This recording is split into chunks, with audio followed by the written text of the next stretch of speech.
Welcome everyone. Yeah, welcome to class 8. We're on class 8 tonight. Breeding and selection priorities for Hawaii. And we are right at 5:31, so we'll still give a few minutes for people to trickle in. It's kind of a good time also to like maybe check out the Padlet or even add some photos to the Padlet if you really want to be bold and show what's going on. I know I checked it out this week and saw some of the progress of plants, which was really fun to see where people were at. Some bolting happening and beaning happening and tomatoing happening, things like that, which is pretty exciting. But Marielle did just put the Padlet link in the chat, so you can check that out if you'd like.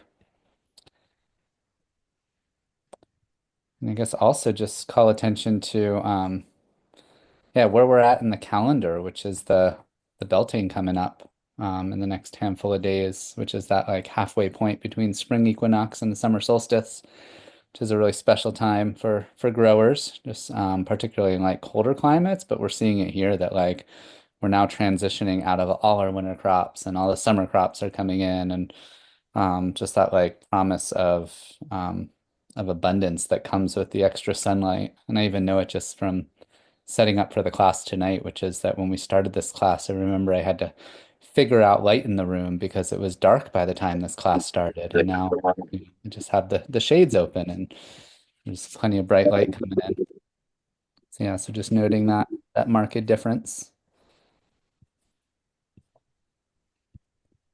Maybe if you want to share some things you're noticing on your farm that are changing right now, it'd be great to hear.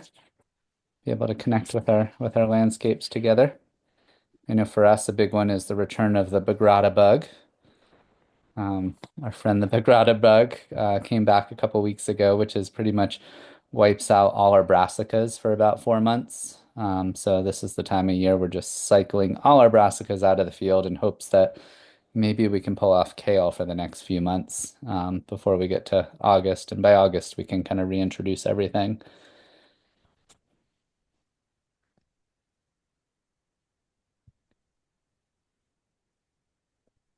All right, I'm going to share our class for tonight, what we're going to be talking about, which, as you can see, there's a slide on the screen which says History of Breeding and Seed Production in Hawaii. And this is our special guest, Dr. Hector Valenzuela, who's joining us tonight from UH Manoa. And yeah, just he's kind of woven in our seed network for many years. So we're very blessed to have him sharing with us tonight a wealth of knowledge. And yeah, he's just going to get into the kind of history to the present of seed and plant breeding at UH through that lens, and talk a bit about the history of the seed lab over there as well. And when he's completed, Glenn is going to jump in and share about kind of the current state of the seed lab, but more importantly, he'll share a good bit about a farmer's role in developing new varieties, which is, farmers and gardeners, how they, are participating in this modern day to, yeah, nurture new varieties and maintain some tried and true ones as well. And then we'll have some time. Hopefully we'll have some time for some Q&A at the end if there are some questions. But as always, yeah, feel free to load up the chat with questions and we'll answer what we can in there and we'll answer with everyone what's relevant as well. And I'm going to hand it over to Nancy to introduce our guest for the evening. Thanks, Evan. So, aloha, everyone. Good evening. So good to see all of you. And also, I want to welcome our very special guest tonight, Dr. Hector Valenzuela. He is a professor and extension specialist, vegetable crops and agroecology in the Department of Plant and Environmental Protection Sciences at the College of Tropical Agriculture and Human Resources at UH Manoa. I've had the privilege of knowing Hector for probably the last 23 years or more, and have had many times when he has helped support projects that I have been working on, and I have helped him also. So he was part of our early working group that eventually has developed the Hawaii Seed Growers Network after it was a working group of 25 following the Hua Kahua Restore Our Seed initial statewide seed symposium at the in Keauhou in 2010. So he's been with us the whole time, and we really appreciate his support over there at UH Manoa. For over 20 years, he has been conducting vegetable variety trials around the state to provide recommendations to our commercial vegetable growers. And the selection and preservation of crop varieties in the form of local seed banks, such as ours, today is becoming more prominent given the specter of climate change and what that means for the future of food, community food systems, and breeding programs. So, over the past 20 years, both in Hawaii and around the really nationally, I didn't really realize the extent, Hector, to where you have been going over the last 20 years. But he has been working in American Samoa, Jamaica, Ethiopia, Nicaragua, Western Samoa, and Central America and Costa Rica. So, and of course, Hawaii, he's been here for over 20 years. He's going to provide his unique perspective on his early work that he's done at UH, as well as the legacy and lessons that have been learned from the rich history of crop breeding at UH Manoa, with a call to restore the College of Tropical Agriculture as a global center for tropical agricultural research and an emphasis on ecological agriculture. So, welcome, Hector. We're so happy to have you here tonight. Thanks a lot, Nancy, and thanks everyone for inviting me to speak over tonight. Uh, feel free to speak out if you cannot hear, if you have any questions about what I'm talking about. Uh, I'm currently teaching a course on the environment and agriculture, and definitely climate change is kind of like a central theme of most of the lectures. A big emphasis of the class is on what I call a germplasm resources on in terms of varieties, from the perspective of adaptation, from the perspective of communities being able to maintain seed banks in case there's a big disturbance, a hurricane, or so on, for the communities to be able to pick up and start growing varieties. Yeah, if they save the different communities, save varieties from year to year, eventually they have unique varieties adapted to that specific location, and that which would be a lot better than what we're doing now, which is importing seed that has been grown in California, Arizona, Washington State, or other countries. So in respect of biodiversity and community resilience as well. Uh, when I got hired at UH, I was given a little office at the end of the hall, and it was kind of small. It only had a small office, but it had a lot of file cabinets. And once I started to explore those cabinets, I realized that there was a huge collection of correspondence from a previous breeder at UH, Jim Gilbert. And I realized that he had an international network from all over the world, from the Caribbean, from Africa, Asia. And, in the old days, you used to write something in the typewriter, and they used to have like several copies behind it. I forgot how you call that. So that's how there was a copy of all this correspondence. But it made me realize that during that time in the 50s, 60s, 70s, Hawaii was like a global center of crop breeding. And all of these researchers were constantly interacting with our breeders uh, in terms of exchanging information about advanced varieties. Uh, so my perspective is that at the time we were helping a lot of researchers all over the world, but it goes both ways.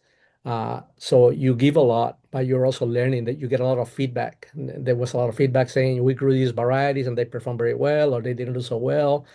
So it goes both ways in terms of the information exchange.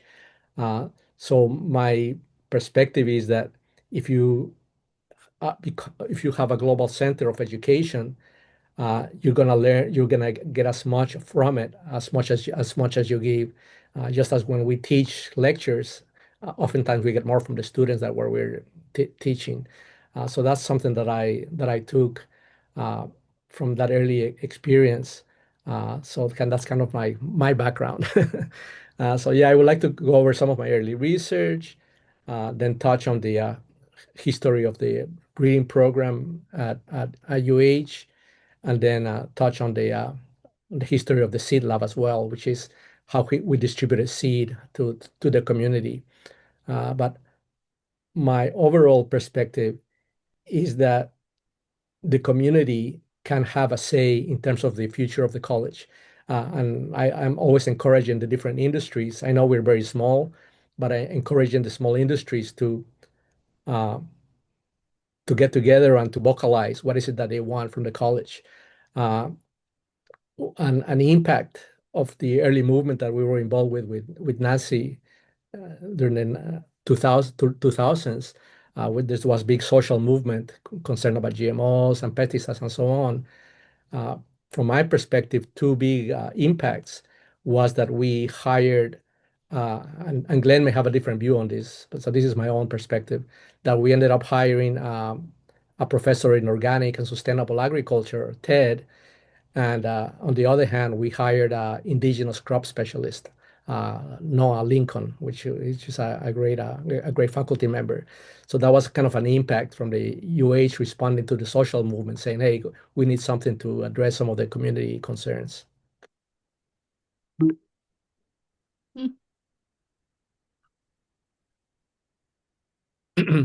So these are my initials, the words of the day.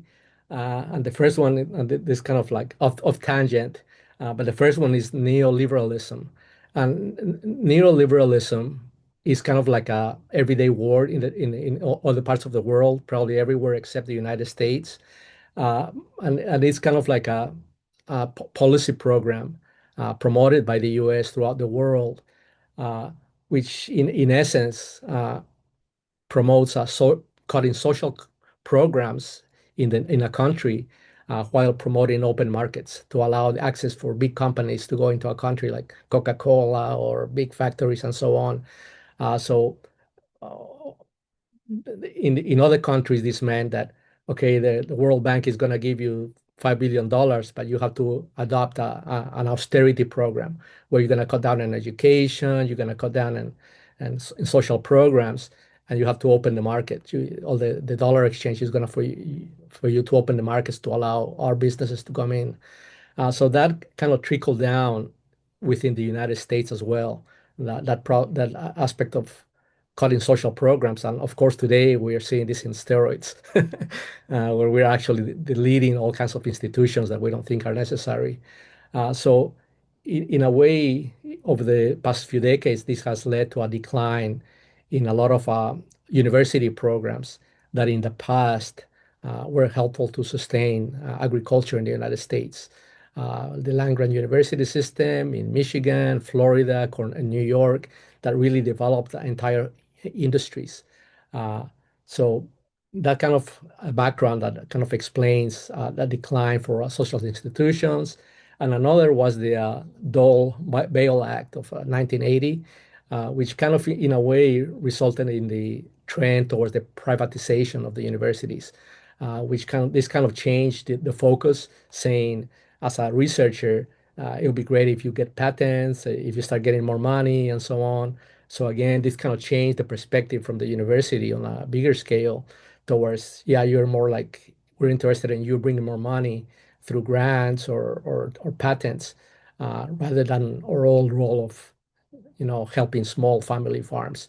So that's kind of like the overall perspective.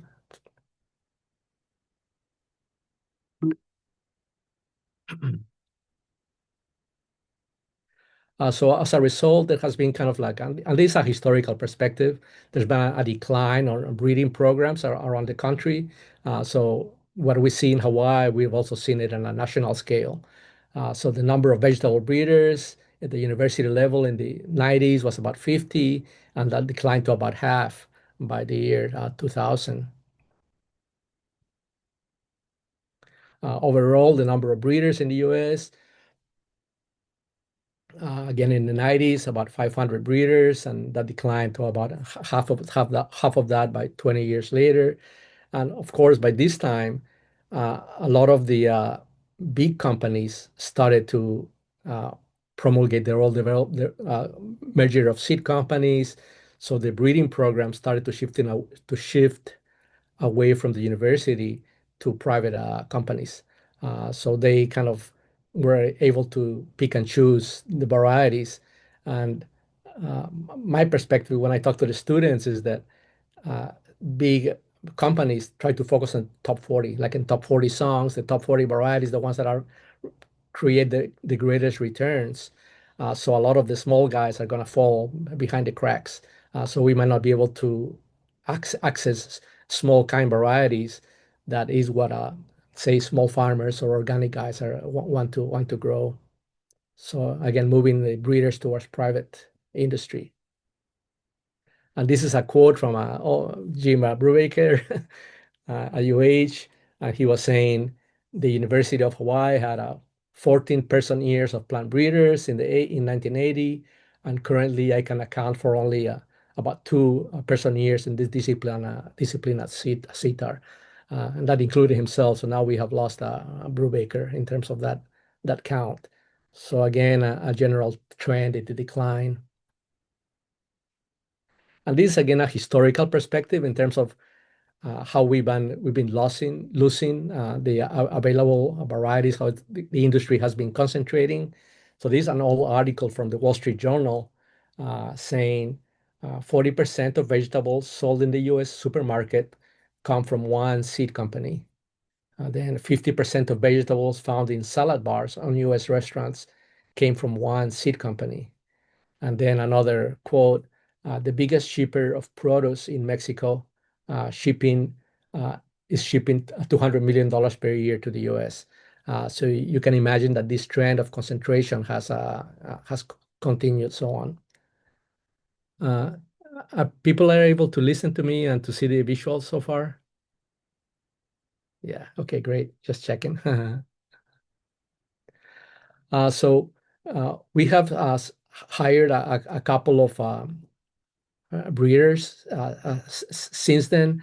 But in the old days, breeders had the liberty to do a more applied type of work and to be recognized for applied work.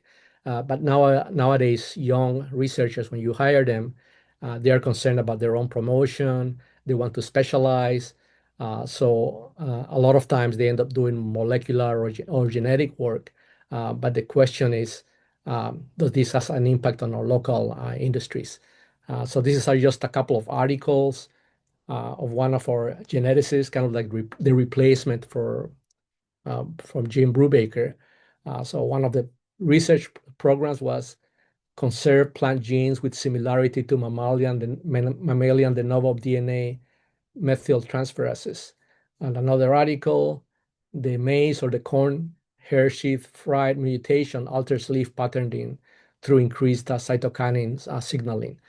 So while this is very valuable in its own right from a scientific standpoint, for local farmers, it has no direct applicability in terms of this is an improvement of number 9 or number 10 and so on. So again, a question mark about the direction of our research and educational programs in the college. I see it in my own department now, in the plant protection department. And my perspective is that a lot of the faculty would like for UH to be something like a Berkeley type of university with hotshot professors and doing basic research. But again, my perspective is, hey guys, we're a land grant university. we're a very small college. The University of UH is a relatively small college in a small state.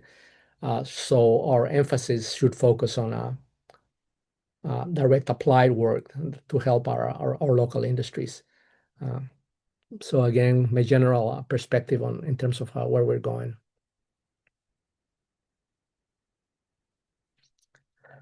Uh, so again, in terms of a cultivar selection, when I came to Hawaii, I saw cultivar selection as one of the greatest opportunities to provide results on the easiest way to provide results. It's normally difficult to convince farmers to adopt a new production practice because they've been doing it for years and years. So it's really hard to say, okay, now you're going to go no-till or now you're going to start doing this or that. But varieties is something that farmers can see right away. And my perspective is uh,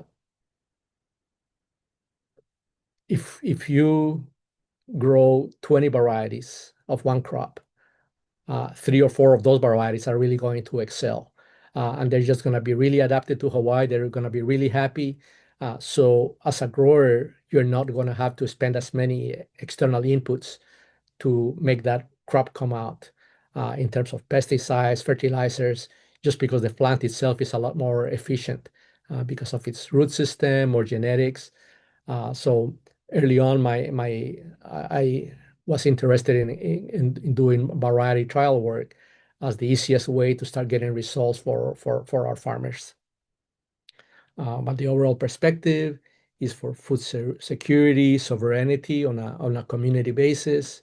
Nowadays, it has taken a whole new perspective because our need to adapt to climate change. We've been in a drought for about 25 years in Hawaii in periodic droughts. We're seeing more floodings. So we need to develop varieties that have that level of plasticity to keep adapting to the new environment. And it normally occurs on a slow basis from year to year. So every year you continue to select the seed and the varieties, and they continue to adapt increasingly to that particular location. And from the other side, the selection of specialty crops. Hawaii is a pocket market. It's very easy. If 10 growers grow the same crop, it's very easy to flood the market.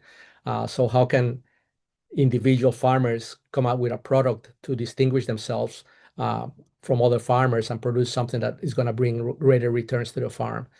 So the selection of niche or specialty products, so you can improve your economic returns as a farmer. So that was the other angle. One on the one angle, adaptability, and on the other angle, specialty crops with a higher value in the market, especially if it's something that we haven't yet grown in Hawaii as much.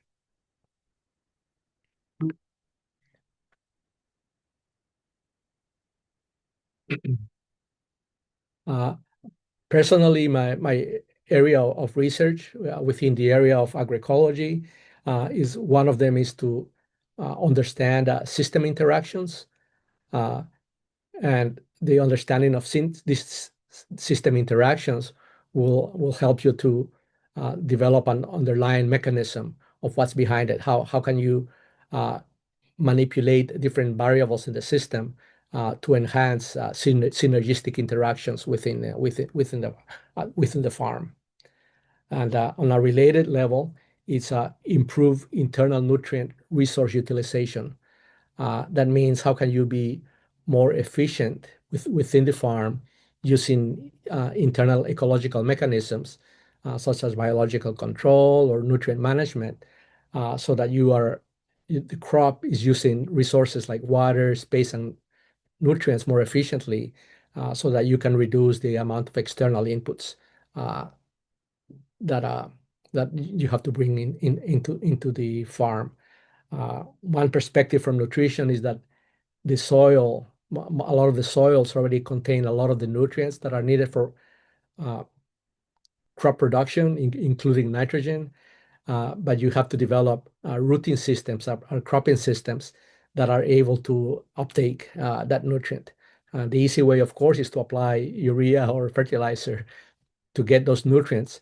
But if you have a rich microbial activity, mycorrhizal activity, then the crop may be able to solubilize some of those nutrients and to take them up more effectively.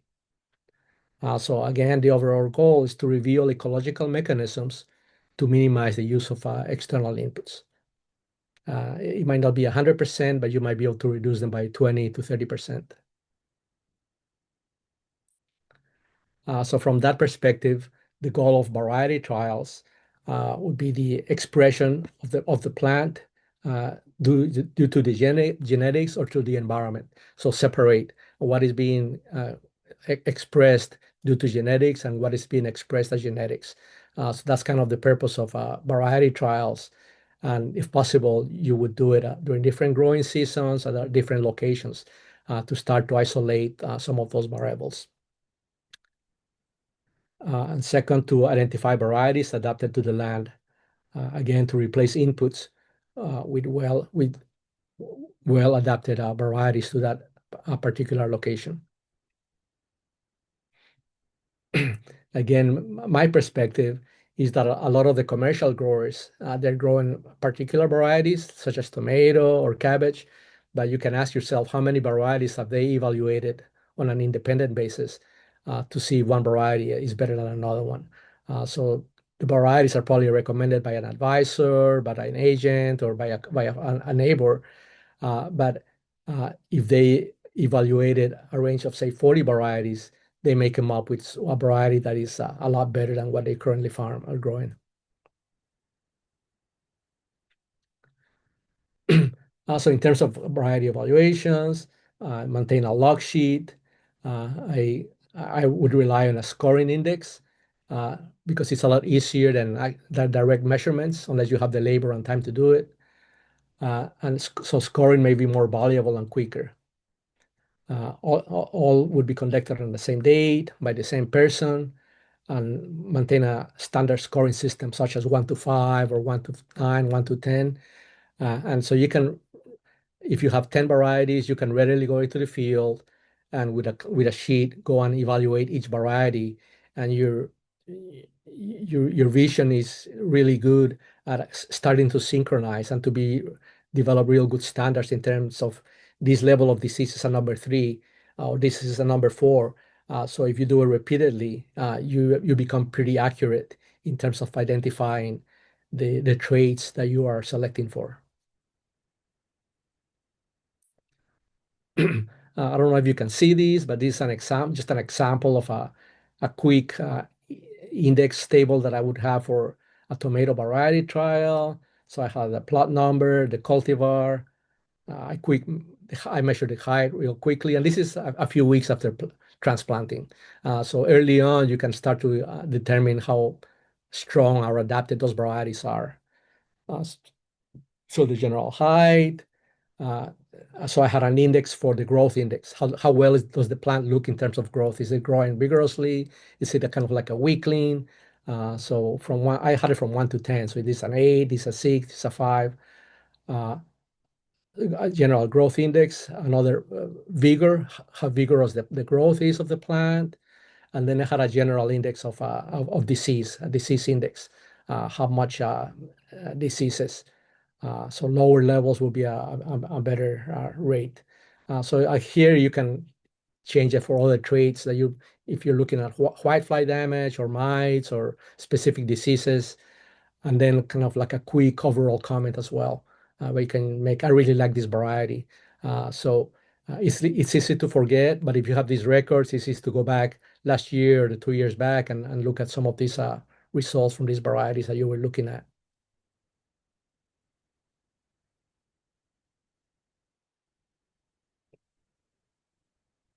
This is another one that I had for a sweet corn trial, also in Poamoho. So I had variety, and I had different evaluation patterns here. So here I had the growth index, how well the varieties were growing. You can see here UH 10, number 10A, 10A. Here I have one for the plant stand. So how many of the plants are surviving from the initials that you planted? So if you planted 20 plants, are there still 20 plants? So what's the plant stand? Another is the uniformity of the crop, how uniform are all the plants growing in comparison to each other. And then I had a quick height of the plant. So you can develop your own index for the traits that you are looking for. And of course, it's important to follow consistent treatments in terms of how you're growing the seedlings, transplanting, irrigation, cultivation, pest management, harvest, and the overall goal is to reduce your what we call the experimental error. So these are some trials that I ran earlier on. Here I had an heirloom variety and a new modern variety of a commercial hybrid of tomatoes in Waimanalo. We had about 5 rates of nitrogen from 0 to about 400, and uh, evaluate the response to nitrogen of the old and new varieties. And in this case, at the low rates of nitrogen, the older UH variety, Hialani, was more effective to produce consistently at the lower levels of nitrogen. So you can imagine that if you're growing, say, organic crops where you're not providing as much nitrogen, some of the older heirloom varieties may be more effective at using the available nitrogen compared to the newer hybrids, which are a lot more hungrier and are bred to accept a lot of nitrogen as part of their production system. So this will be a part of resource utilization.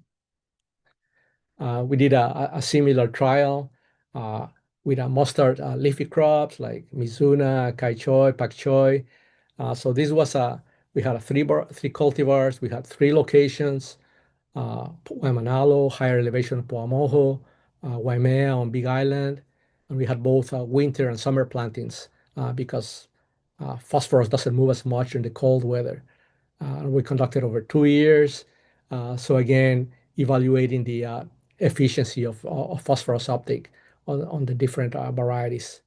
And the goal in this case was to reduce runoff from phosphorus runoff and environmental impacts.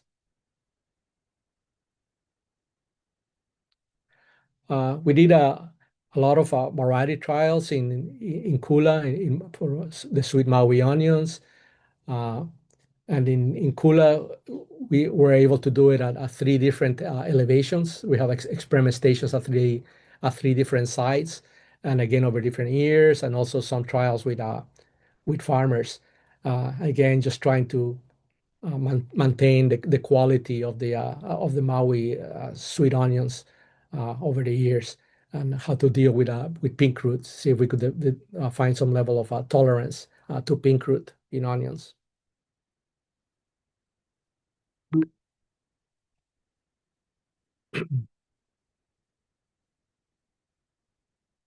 We did a lot of eggplant variety trials over a few years, and in these trials we were able to harvest for 6 to 8 months. And one of my perspectives in terms of vegetable production is, can we develop semi-perennial systems for Hawaii in a tropical environment? So that would be another selection trait. Select varieties that you are able to maintain for a longer period of time, and in that way minimizing the soil disturbance. And you see some of the specialty round eggplants that we were growing on the right hand side.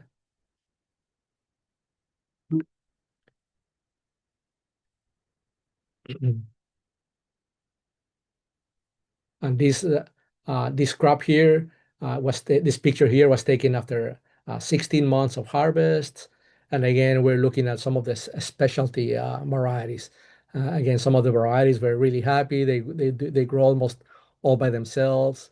By the way, we also had the green variety. I don't know if you remember it, Glenn, but that was a green long eggplant, and it was always very very strong, and we always thought we had a lot of potential.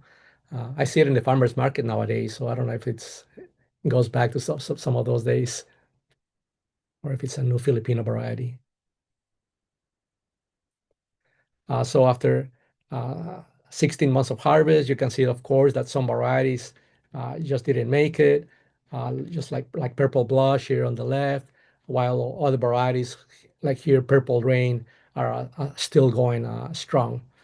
So again, what mechanisms can we develop to promote more of a semi-perennial or perennial?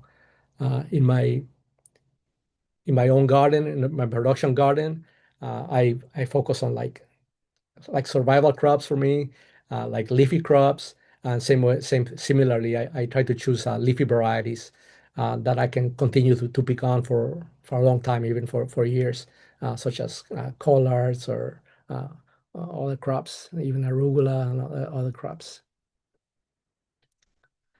Uh, this research here was with romaine lettuce, and in this case, we were looking like at specialty varieties, something that we were not growing as much in Hawaii at the time. So we conducted trials at different locations in Oahu, Waimea on Big Island, Molokai, with Alton and Lanai, and during the different growing seasons. Again, for looking at quality traits and what is the adaptation at the respective locations. And in this case, one of our local growers was looking for a processing for fresh cut romaine, so that was his interest. So these are some of the varieties. Concept from Johnny's did well during the summertime in Puamoho. Bambi, a variety from Johnny's, did well in Waimea. I think one of the ones on the bottom did well in Molokai.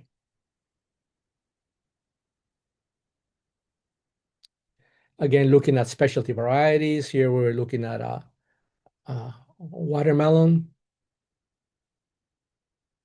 a baby watermelon in Puamoho Station. We also did research over several years with tomato. And this was one of our first research trials on an on farm in Molokai.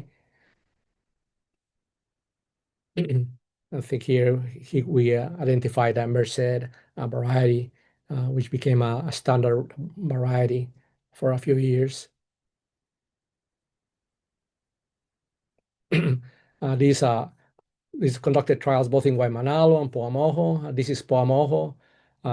And in these initial trials, we harvested for 2 to 7 months of weekly harvests on a trellis tomato. And the crops grow so vigorously that we actually have to space them quite apart, like 6 or more feet from plant to plant. Some of our commercial growers like to plant it over like only a few feet apart.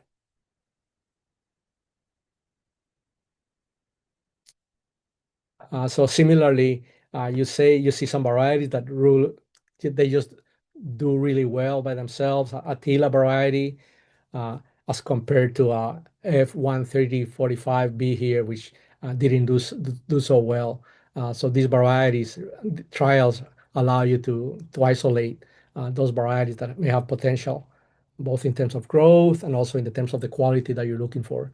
If you're looking for Roma or grape tomatoes. And cover crops is something that we don't think as much in terms of variety selection, but I think it's another big area which within each of the cover crop species, I think there's a lot of potential to evaluate germplasm, again to select varieties that are adapted to our particular locations. For example, cowpeas, they get a lot of powdery mildew during the rainy season, so it's possible for us to select varieties that do a little better during the wet months. But there must be a lot of traits that we can select from by selecting seed for crop varieties, and not only for production on the farm, but also for potential commercial opportunities.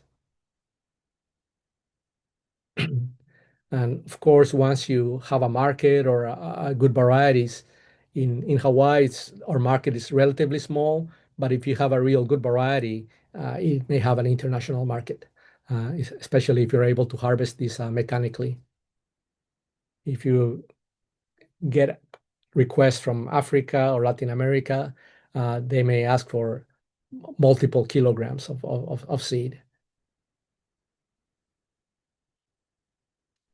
So this is going back to the the breeding program at UH, and the breeding program for vegetables ran pretty much consistently from the early 1900s till the about 1960s.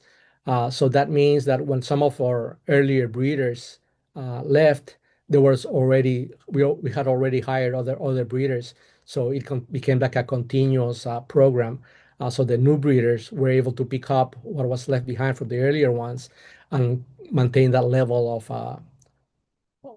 of consistency.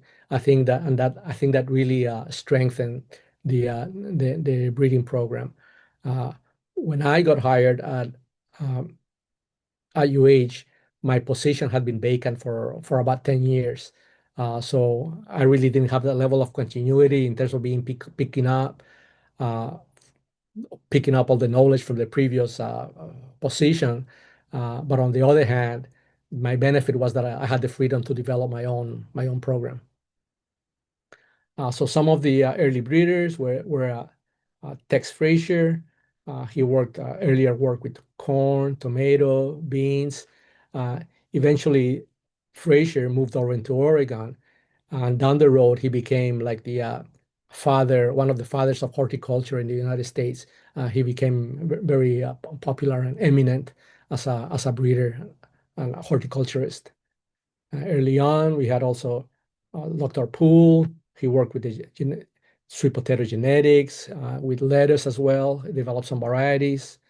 Uh, Frederick Krause was not a breeder as much, but he evaluated a lot of varieties. He did a lot of early work with a cover crop selection, and he was kind of like a jack of all trades in terms of practical work that would be useful for farmers. So he synthesized and did a lot of practical applied trials to share that information with our growers, as well as germplasm evaluation.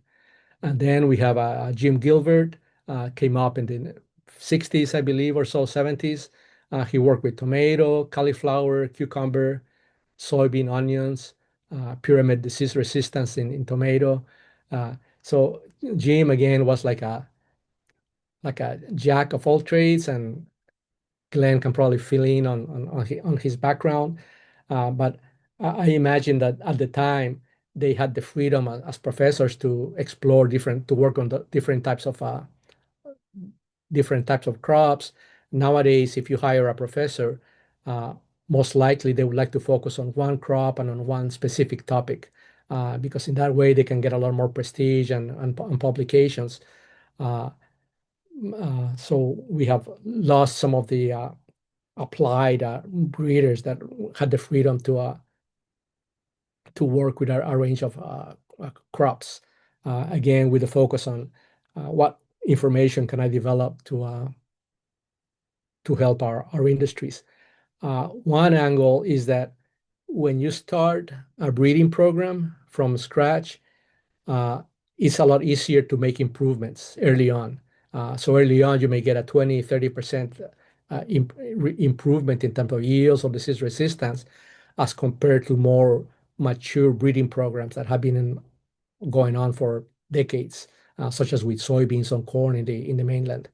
Uh, so by picking all of these several crops, Jim was able to make a lot of advancements real quick in terms of selection for Hawaii.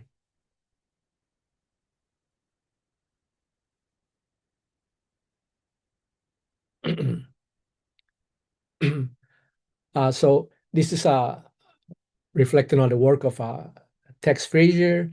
And according to this article, after World War II, the production of vegetables became of strategic importance for the state. So there was a concern in the state in terms of how we're going to feed ourselves. So we have to implement all of these programs. So I guess the ball rolling the mandate came up in the college in terms of you guys got to develop a strong production program. And here this article indicates 7 acres of tomatoes planted at Omoho Experiment Farm for breeding work. averaged 20,000 pounds of marketable fruit per acre. So 7 acres for us is huge. If I do a trial at the station, I'm lucky if I get less than a quarter of an acre in terms of being able to do it and in terms of the labor or manpower to actually do it. In the old days, I guess we had several, at least a dozen workers in each of our experiment stations. And now I think now to a string of a couple of guys trying to help us out. And on the right hand, uh, here's the general view of miscellaneous vegetable trials, tomato seed beds planted for disease-resistant Stenthyphilium testing, eggplant varieties in bacterial wilt test. On the right, bean hybrids rust-resistant test, background pak choy with seed stocks, bagging to self-accused self-seeds to good individual plant selections. So you can see the high diversity of research going on at the time in terms of variety selection and evaluation. We would dream to be able to do that nowadays. So these are some of the early mailings from Dr. Fraser. And as an example, this researcher indicates, I would like to try hybridizing some of these with our greenhouse varieties, as well as some of our field varieties. I would also like to have a sample of 3386 for crossing on to some of our greenhouse varieties to try where nematodes are troublesome. So again, this strong interaction and collaboration with researchers. So of course, your research program advances a lot more faster when you're getting results and feedback from other researchers. If you're all on your own, doing your own research projects, again, every year you may get one or two pieces of result, but by having simultaneous trials throughout the world, you can imagine how fast your breeding program can advance. So this is another letter from another colleague in 1949. The bottom it reads, this tomato is 4452 and the parent line is 4113. It is described as having medium set and vigor. It's too bad you couldn't have had the thrill of finding that one after all the generations of segregating nematode lines you have worked with. Anyhow, it's your tomato and you can have the seed wherever you want it. So again, a lot of feedback from colleagues in other states.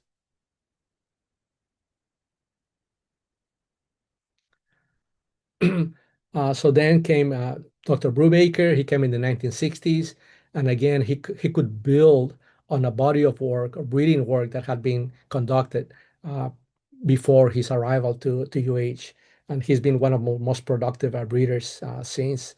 Worked with sweet corn, field corn, and he also worked with Halekoa. We had Jack Tanaka. So Jack Tanaka and Takeda, I think they were students, so they worked with Jim Gilbert. So again, they picked up on that level of knowledge.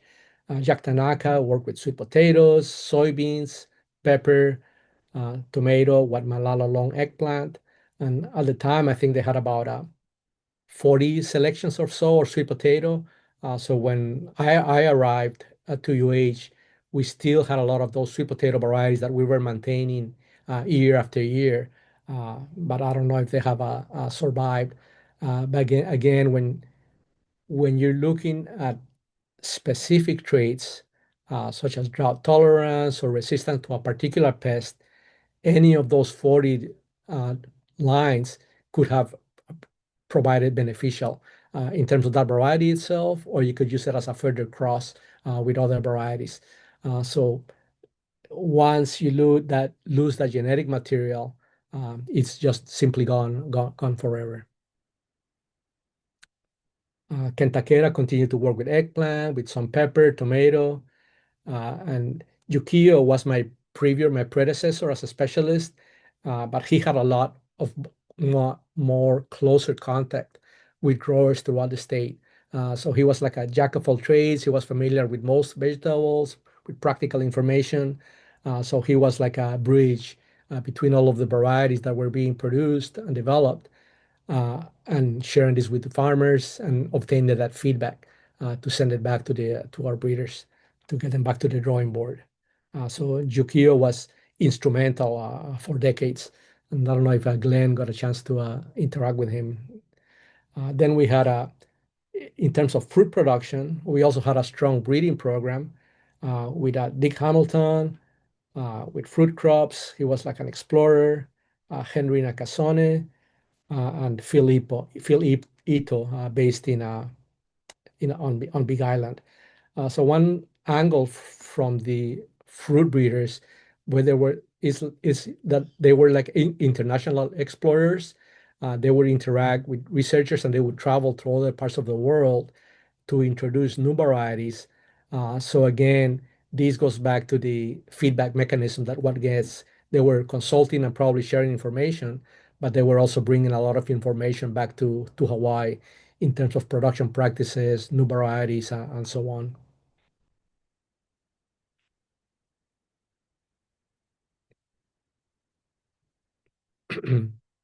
And then we moved towards the 90s and 2000s, and we started to move more towards the public seed initiative, uh, led by people like Uncle Jerry Kunanui, with taro and sweet potato conservation, with Nancy when she started the seed exchange programs, and then the public seed initiative, and with Glenn, who brought a lot of the knowledge from Jim Gilbert, again, with his work on seed production and also with the seed initiative.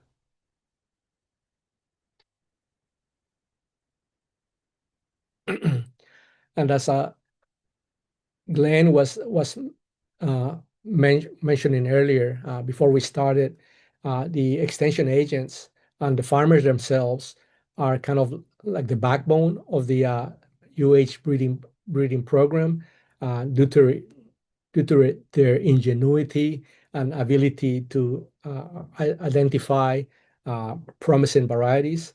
Uh, I tell my students that farmers are often experienced farmers are able to walk through a large field, and they can oftentimes pinpoint specific plants that look very promising.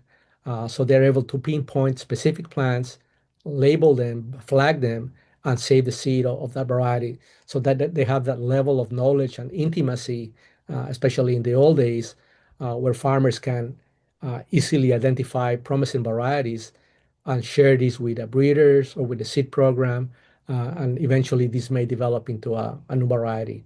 Eventually, the breeder may release varieties, and they may be under their name, but on the background work may have been done by some of these experienced farmers.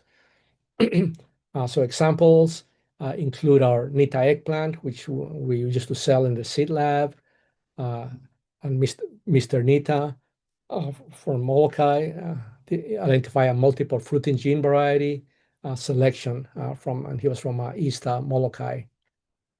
Similarly, we had green onion, the Coba variety, with a selection from Waianae.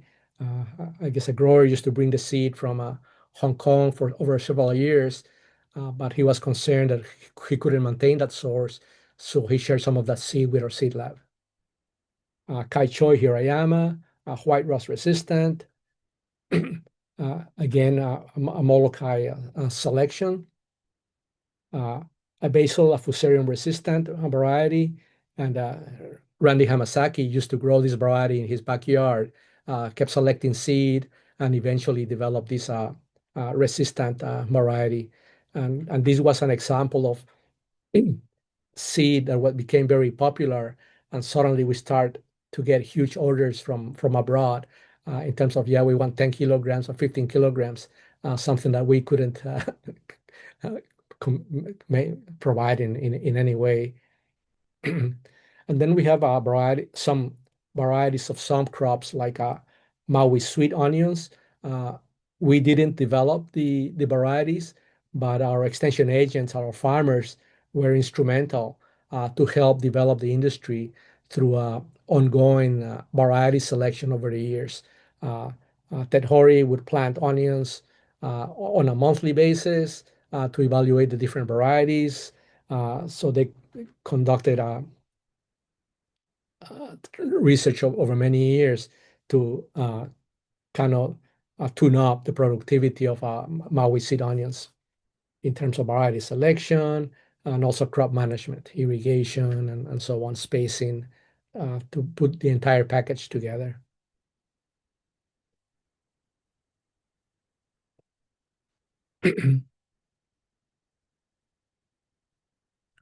Again, Tex Frazier became like a father of one of the fathers of horticulture in the U.S. And here he was recognized by a Northrop Seed Company, Crops and Soil Magazine, Vegetable Breeding Man, modern honoring Tex Frazier. And in the bottom, it reads, in the tomato, his breeding involved hybridization of several species to insert resistant to tobacco mosaic virus, root knot nematode, spotted wilt, grave leaf spot, and fusarium wilt into commercial varieties. And again, he probably brought a lot of those genes from the evaluations in Hawaii.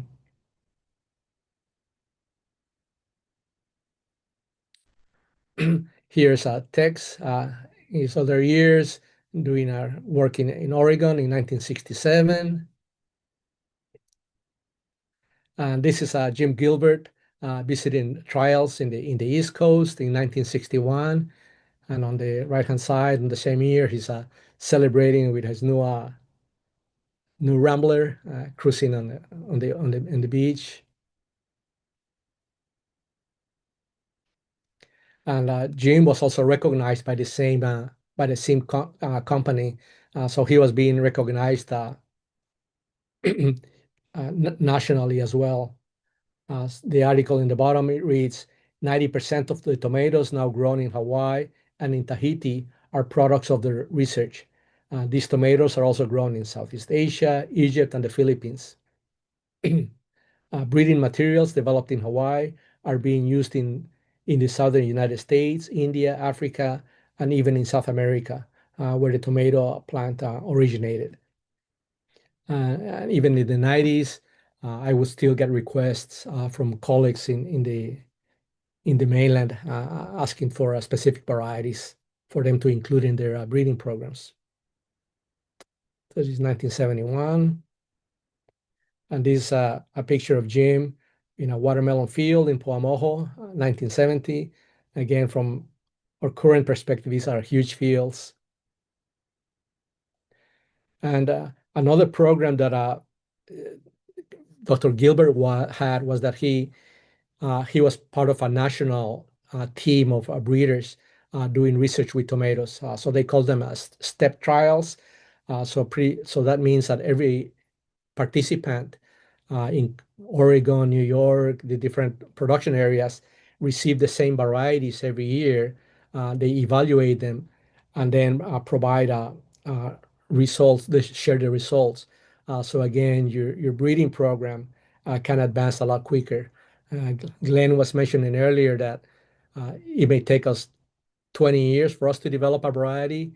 When you're collaborating in this way with colleagues, you might be able to speed the development of these varieties by several years. So here on the left-hand side, you see N52 tomato. So they had all these new varieties that they were trying out here in Oahu. And at this time, they were using Rogers as a standard variety. So they can compare all the results with a standard variety, and that gives you a relative idea in terms of their productivity. And here you have the different kind of index that I was mentioning, equal to Rutgers, smaller, too small. So different comments, extra earlier, too late, the coloring, firmness, and fleshness. So again, the different traits that you're looking for in terms of your selection. And of course, this is done nationally, but similarly, we could do this in terms of a network of farmers on a state level.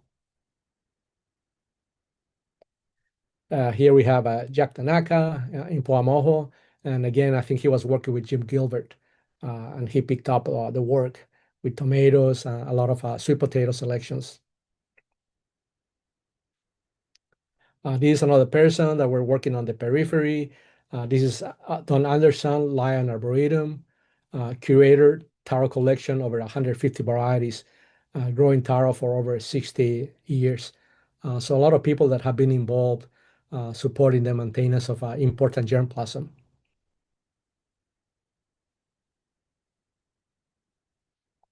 And here we have Uncle Jerry, again, working with taro, sweet potato, germplasm conservation. And he was a great educator. He would travel throughout the islands, sharing that information on an ongoing basis.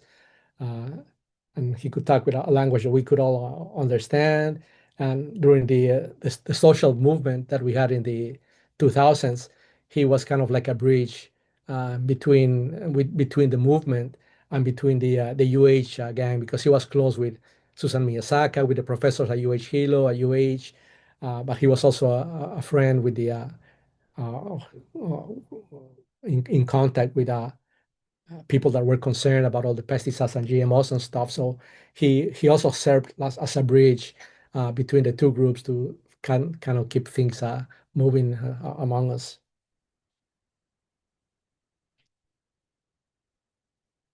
Here there's Jerry with his variety evaluations, and I normally show one of his videos to our class, where he mentions that indigenous farming and the farming, cultural farming, is also is a science in itself, and how you select varieties for particular microenvironments. Then we have Nancy Redfeather, who started the Seed Exchange and the Public Seed Initiative and the Farm to School program to Kona, in Kona. And I mentioned to my students that because we talk a lot about malnutrition, problems of obesity, uh, nutrient imbalances.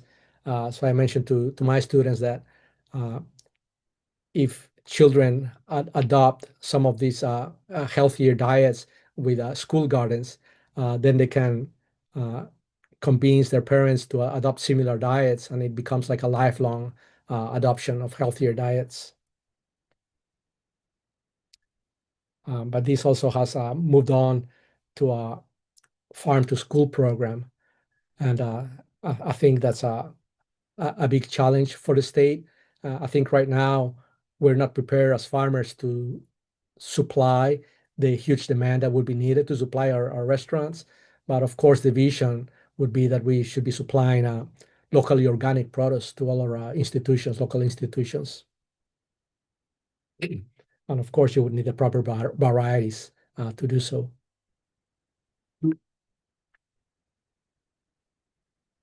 And then we had Glenn Teves, who has been doing this for so many years with homesteaders in Molokai, with seed production, taro and sweet potato, and also working with the Public Seed Initiative. And again, these are the seed exchange programs that were initiated by Nancy and that were later picked up in other islands like in Kauai and Oahu.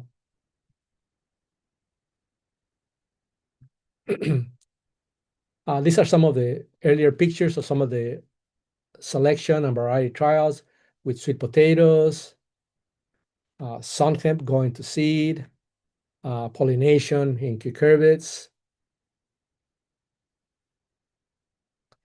And sweet potato is something that we still have a long ways in terms of developing the quality and uniformity in the state. But this is something that you, as a farmer, could do by selecting on an annual basis, every year, selecting those varieties that have the proper shape. So if you select on a year-to-year basis, eventually you're going to end up with a lot better uniformity in terms of the crops that you're providing to your market. Here's onion saving in Poamoho.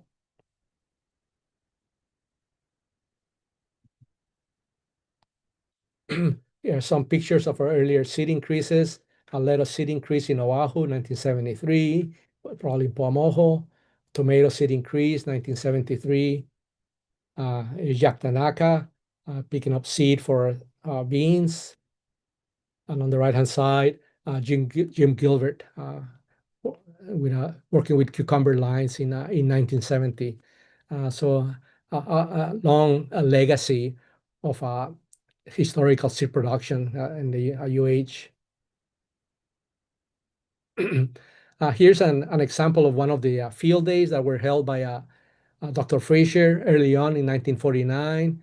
So here in this flyer, he describes some of the trials. Here in the bottom is tomato breeding lines, looking at spotted wilt, Stemphylium, Fusarium resistant lines, wide and macrocalyx characteristics, step lines are this part of this collaborative work that we were talking about earlier, nematode and mosaic resistant lines.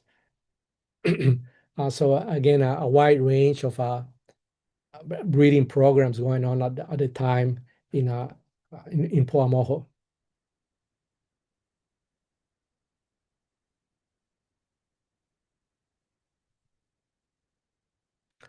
So these are some of the crops that we were working with in the 1940s at UH: tomato, edible potted peas, pole beans, rust resistant and flat pots in 1949, sweet corn, lettuce, sweet potato.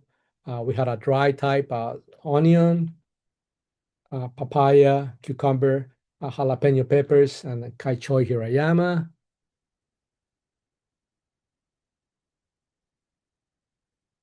And this is another example of breeding trials at Poamoho Station in 1953. A description of some of the projects: breeding tomatoes for increased ascorbic acid, bacterial wilt resistant tomatoes, root knot nematode resistant tomatoes, sweet potato breeding and genetics, lettuce breeding, broccoli selection, and cabbage selection. So a very active program back in the 50s. So again, when Jim Gilbert and Brubaker joining the program, they can just pick up on all of this work and continue ahead rather than having to start from scratch. So this is a message that Gilbert had when he was corresponding with other growers, with other researchers. He indicates, since growers in Hawaii will inevitably use station varieties in a wide range of conditions here, new varieties of local adaptability only are not released if wide adaptability is possible.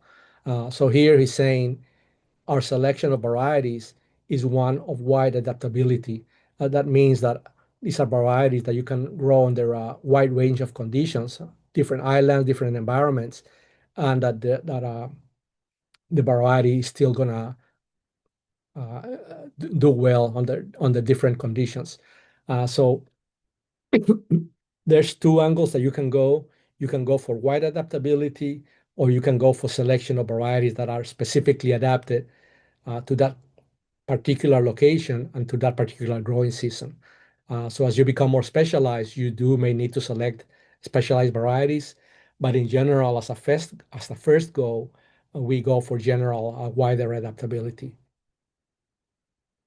And some of the varieties that you see in the seed catalogs are indeed have that kind of description, that have a wider adaptability to many locations.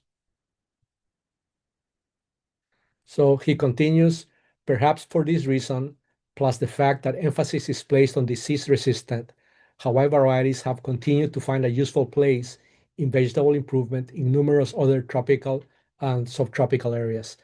So we develop varieties of wide adaptability, so that means that they're marketable in other parts of the world as well. In general, with similar climates, subtropical climates.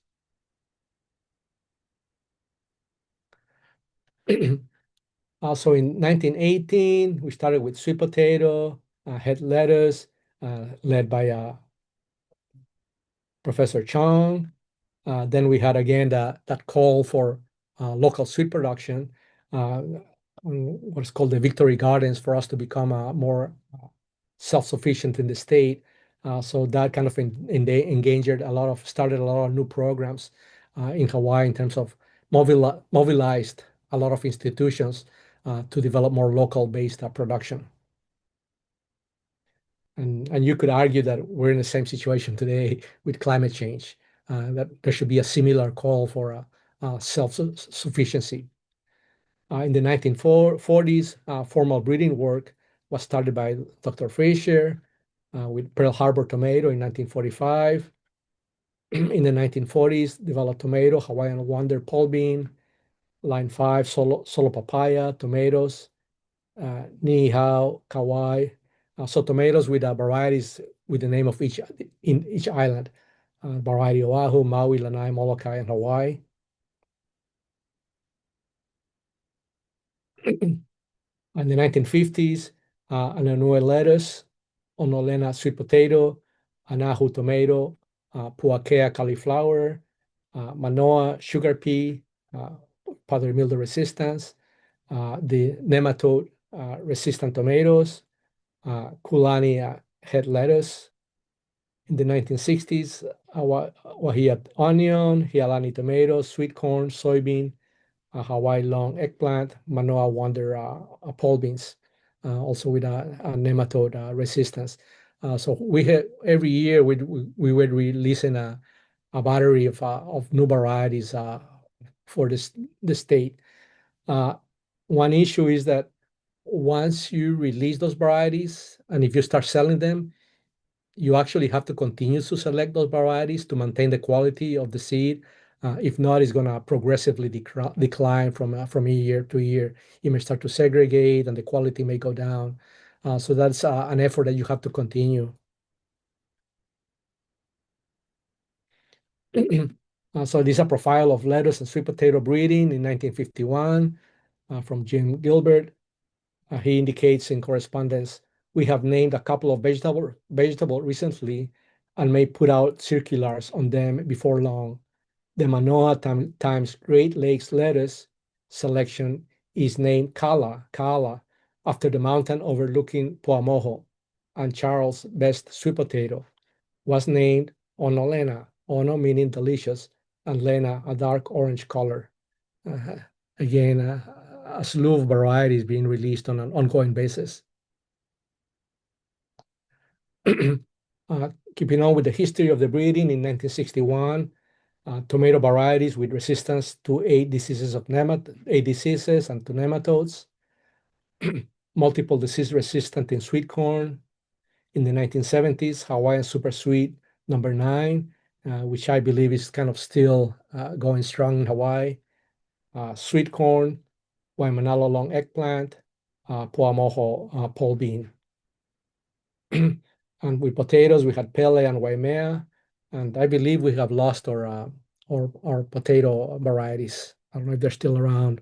I don't know if they're being kept by any gardeners around.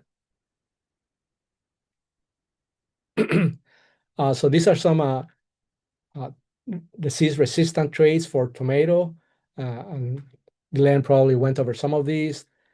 First variety with multiple disease resistance was released by Fraser in 1950. Root knot nematode, tomato spotted wilt virus, fusarium wilt, Stentiphilium gray leaf spot, Cladosporium leaf mold, spider mites, and short internodes. And the traits with asterisks mean that these were the first time that this resistance was developed in the world. And eventually, some of these traits were incorporated into varieties in the mainland.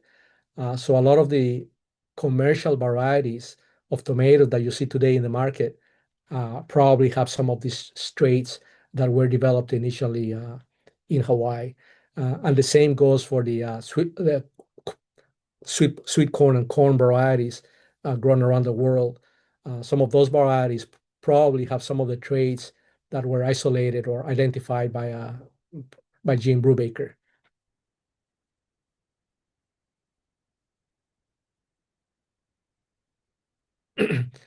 So these are, again, some of the UH tomato varieties. Anahu tomatoes in 1955, named by Bill Anahu. football player and then a war veteran in World War II, an airline pilot or a fighter pilot. Uh, First improved root knot nematode resistance, tomato. Other resistance, pyrimidine released in 1955, again used in programs worldwide. 90-day, determinate type.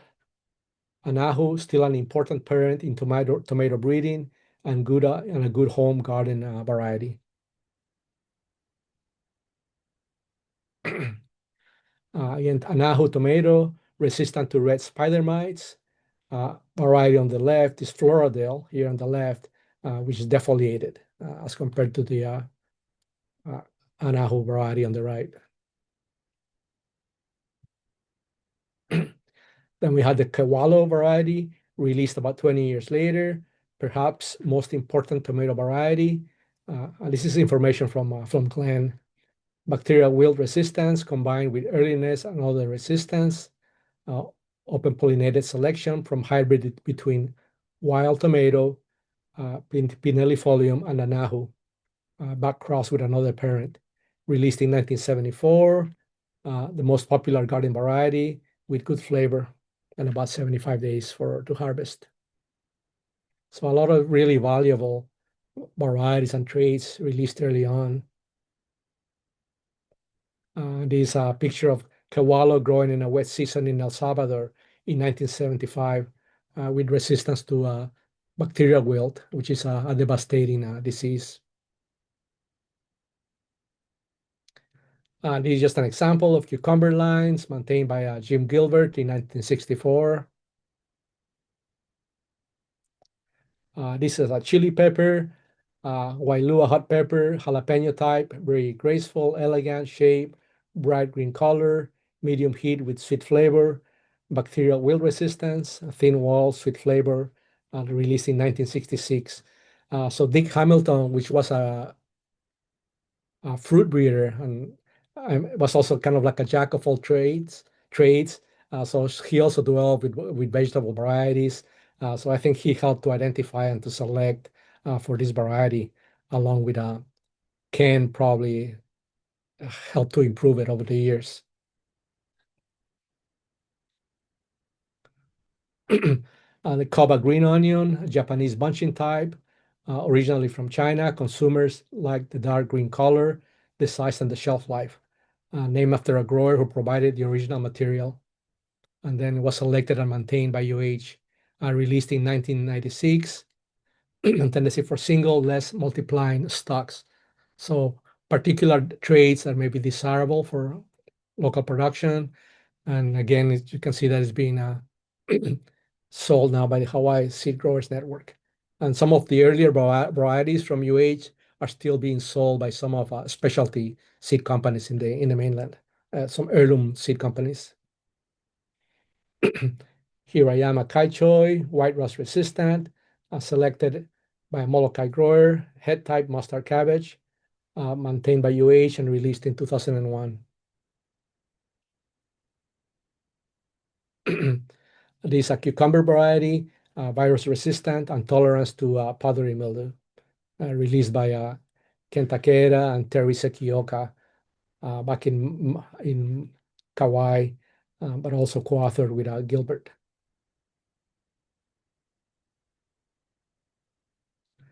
And we had a similar parallel program with a fruit breeding at UH. We had several eminent fruit breeders. These are just a description of some of the many varieties that were released in the early 90s in terms of fruit crops. These were by Phil Ito on Big Island. So we had a mango and avocado and many other varieties, many other crops. So as a result of the breeding program, Jim Gilbert wanted to develop the seed program so that we can start to provide some of that seed to our home gardeners and farmers. So it was initiated in 1960 by Jim Gilbert as a seed distribution program. It was funded by the legislature in 1969. And in the early 90s, it had 7 hybrids and 16 vegetable varieties and papaya. We had seed production on all the islands, papaya on Kauai, and we were also contracting for seed production in other parts of the, I think in Taiwan and other parts of the world. And my beef overall this year has been that to complement the seed lab that we need, well, both a vegetable breeder to continue this work, but also a seed specialist.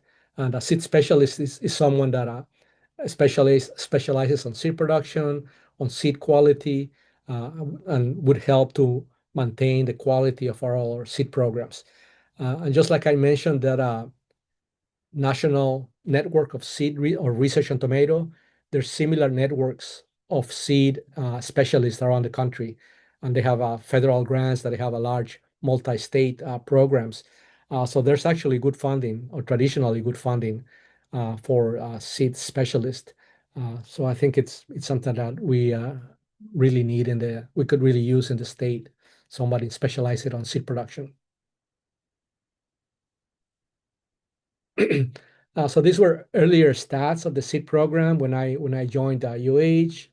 A number of seed requests, about 2,000 uh, seed requests for several states and territories, some requests from foreign countries, and about 80% from local requests. But you can see that almost 98% of the requests were by commercial growers.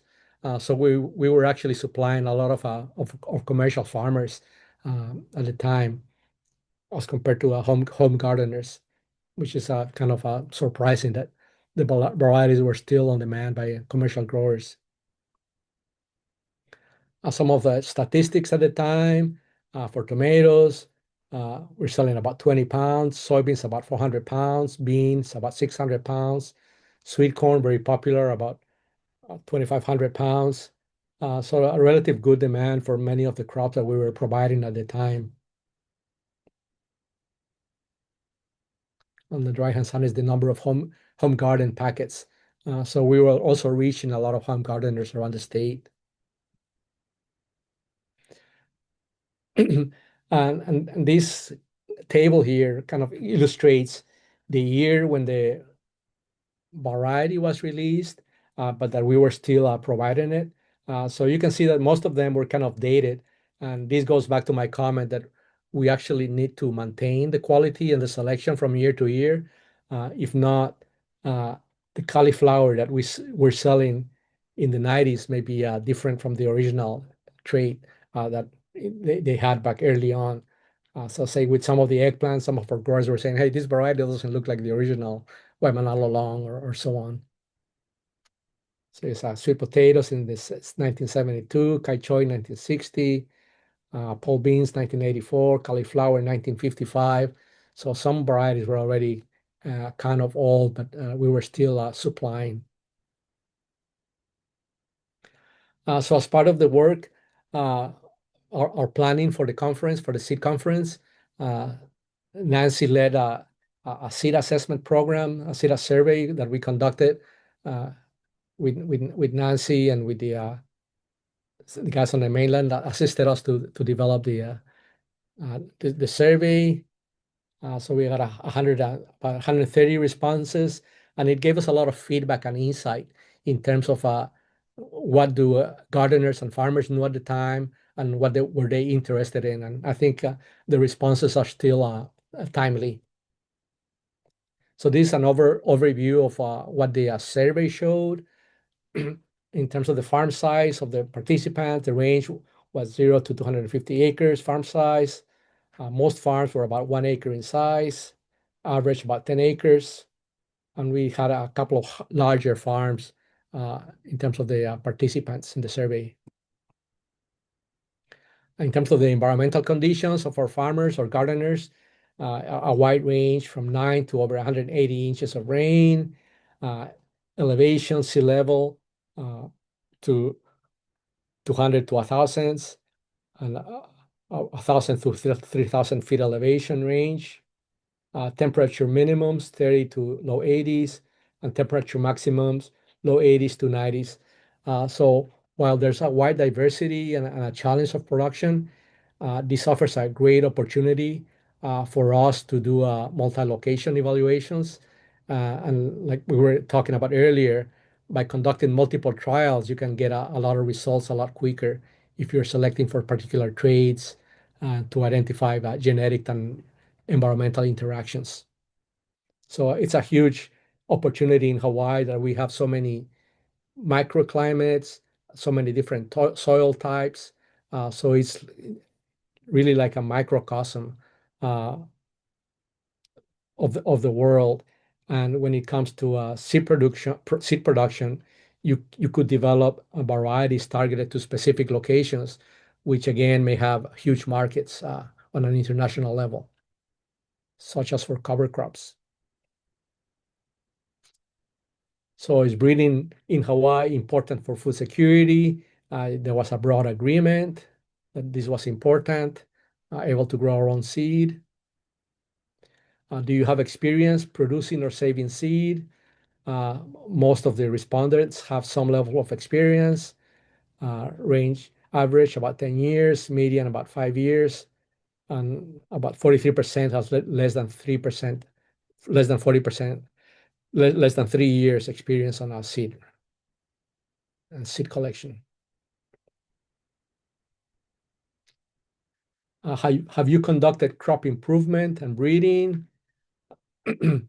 Uh, some had basic selection practices here in purple, and a small minority, but an important minority, did have selection and more advanced breeding.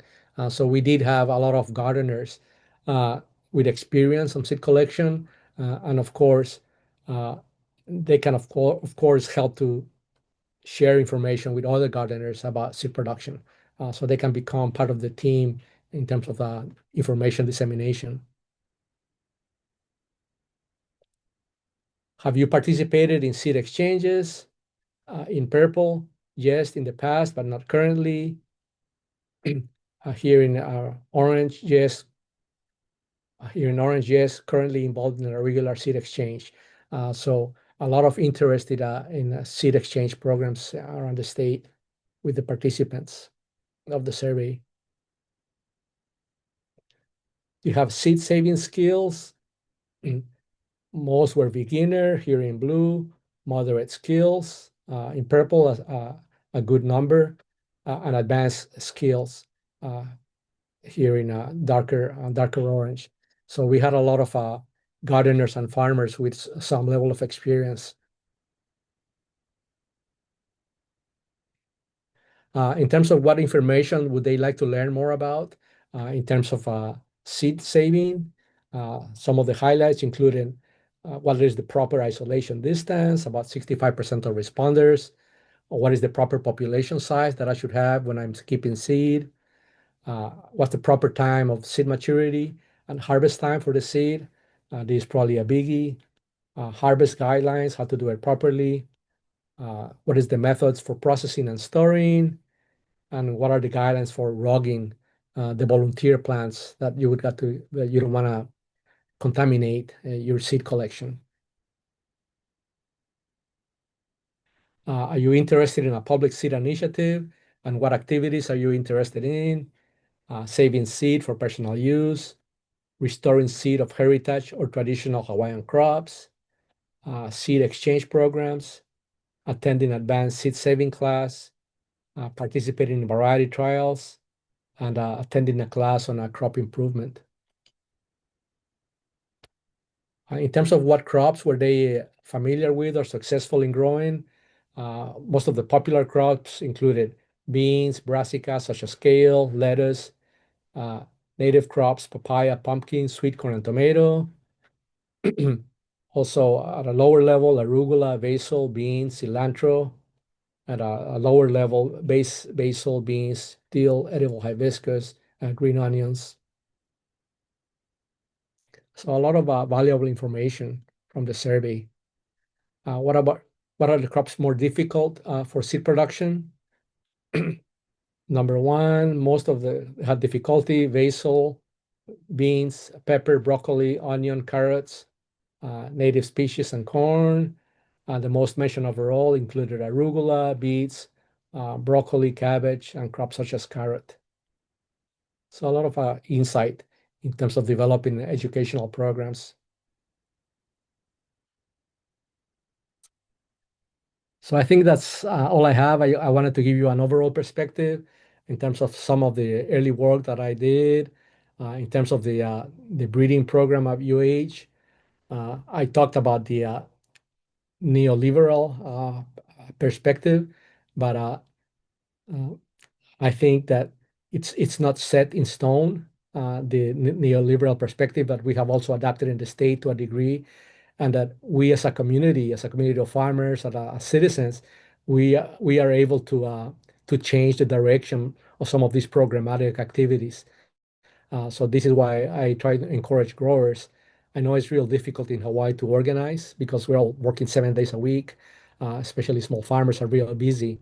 But I highlight the importance of being able to work together as a group and to send a message to our institutions, to the DOH, to CITAR. And they do listen if they receive a memo from a group of farmers saying this is what we need.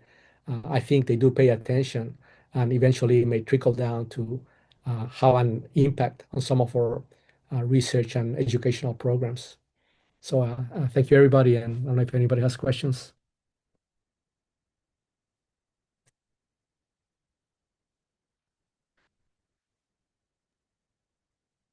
Thank you so much. That was really an incredible overview of the history and so much information that I didn't know about either, about the rich history of breeding in the state.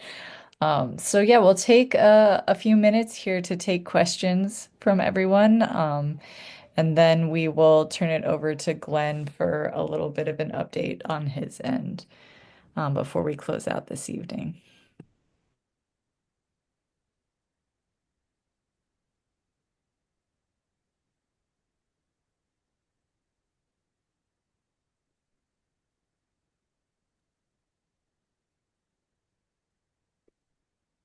Well, if there aren't any questions for now, one of my thoughts, just as someone who's, not as ag-centric, maybe as other folks are not, is there any particular crop that you feel like is a real missed opportunity in terms of breeding here in the state, that there's a lot of potential for a lot of um, gains in a short amount of time if there was work being done on a specific crop? Uh, Not really. I think that we're almost at ground zero. So we have to revitalize all of the early work that we were doing at the time. So if we were going to pick up on the tomato research or the cucumber, what can we salvage from the earlier varieties if they have any value, and to continue to make crosses with newer heirloom varieties or so on. My angle is that so far, most of our research has been for breeding for conventional varieties that require a lot of inputs, a lot of fertilizer inputs. So our commercial varieties uh, had been bred to receive urea, synthetic nitrogen, and so on. So I think our angle is to develop varieties that are adapted to more organic systems. And I think one of the biggest traits now is root production, varieties with improved root systems. And we normally don't think of them as much. They think they're just below the soil. But I think that's one of the big traits, especially now that uh, dealing with we're dealing with climate change. But I think we need to start exploring uh, varieties that are more resilient, more drought tolerant. Like sweet potatoes are a very good variety, good crop. Cassava is a underused crop in Hawaii, but is a very drought tolerant. And uh, within each of the varieties that were commercial varieties like tomatoes and so on, there is germplasm with varieties adapted to more stressful growing conditions. So I think that's another angle for the state. Uh, so you would need to start selecting for crops, both for the windward area where we're starting to get a lot of rain and rainfall events, and also for the leeward areas like Waianae, more dry areas of the state, to develop those type of drought-resistant varieties. And I think both of those have a lot of commercial opportunities. If we start producing the seed as a seed network, uh, down the road, I think there's a big market locally and also international market as well.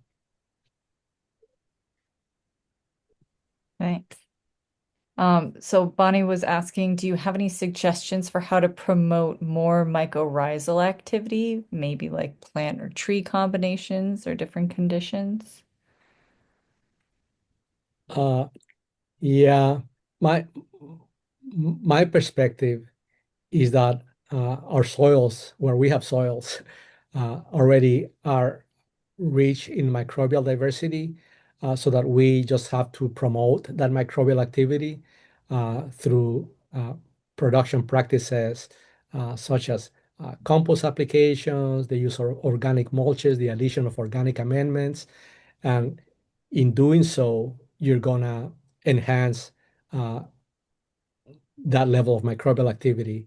In the Big Island, you know that Korean natural farming got is very, very popular, and they have the concept of indigenous microorganisms. And I support the whole idea, uh, but my perception is that our soils are already very rich in microbial activity. So whatever we can do to enhance it, like you're saying, through intercropping, rotating with cover crops, uh, that those practices are gonna promote the microbial activity that we already have in the soil. If you're growing in areas where there's only lava, then you may have to import the soil from outside. I love that perspective. Thank you for sharing. Yeah, Any other questions? but Glenn may have a better insight.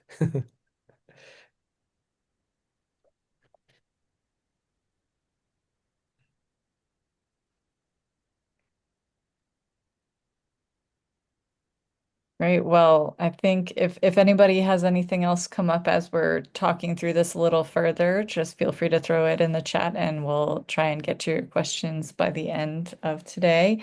Hey, Otherwise, yes. sorry, I provided a link to some of my presentations, and they're kind of like uh, technical.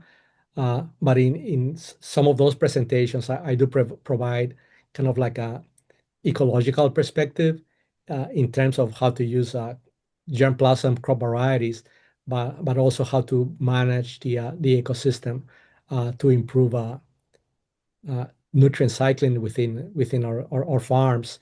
Uh, and microbial activity is kind of central to the whole system. Great. And I think that is shared everyone in your class resources folder, but I'll see if I can also put it into the chat.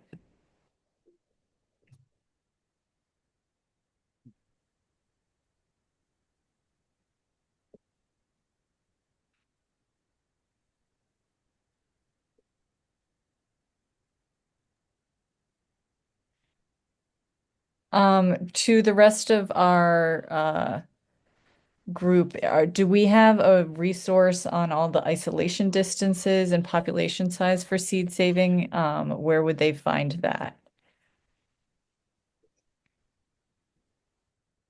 We do have that in the class resources folder. I believe it's in the very first one, but let me look in there and double check, and then I'll pop the link into the chat.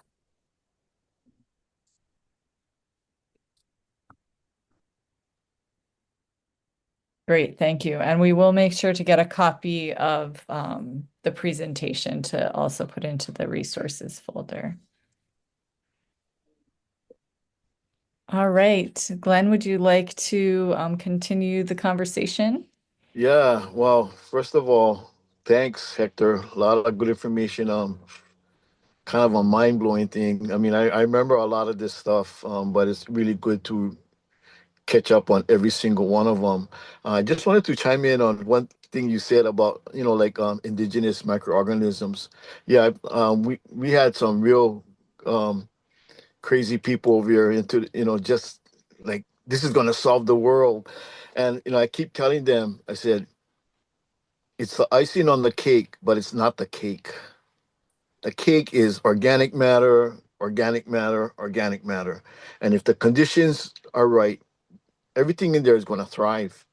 And a lot of that stuff is right in there. They're there already. You just have to bring them out by the right conditions, moisture, all kind of other things. And the good ones will just really thrive. I just wanted to mention about Seed Savers did a survey, I think a year or so ago, about the most important seed resources. And number one was the UH seed store. The reason being, almost every one of the varieties they sold they're the only ones. And they were the main source of these seeds. So it's really important to look at that. Um, Tex Frazier, I think in one of the resources we have Tex Frazier's Home Gardens in Hawaii, really good resource. And he focused on nutrient dense foods. And the reason being that during the war, you needed to grow stuff that had a lot of nutrition. So he kind of focused on that. Um, the tomato breeding, he set the stage for a lot of the breeding work that Jim Gilbert took over. And so tomatoes have over 200 diseases. So it's like, we got issues. And you have different places where you have different diseases. So in right around, let's say right after the war, he developed a spotted wilt variety. It was a local strain of spotted wilt, not the same disease we have today. Um, of Pearl Harbor, and it was an improvement over Bounty. And I remember reading on one of his notes that he said that improvements must be better in every aspect. So you can't just have a variety that, oh, it yields better, but it doesn't taste as good, or it tastes really good, but it doesn't have a yield. So the improvements must be better in every respect, or the farmers will go back to their old varieties. And so the main variety at that time was a variety called Bounty. And so he had this, I call it the Island Series, and very complex crosses. Many of them had wild lines in it. So it was a commercial variety crossed to a wild line.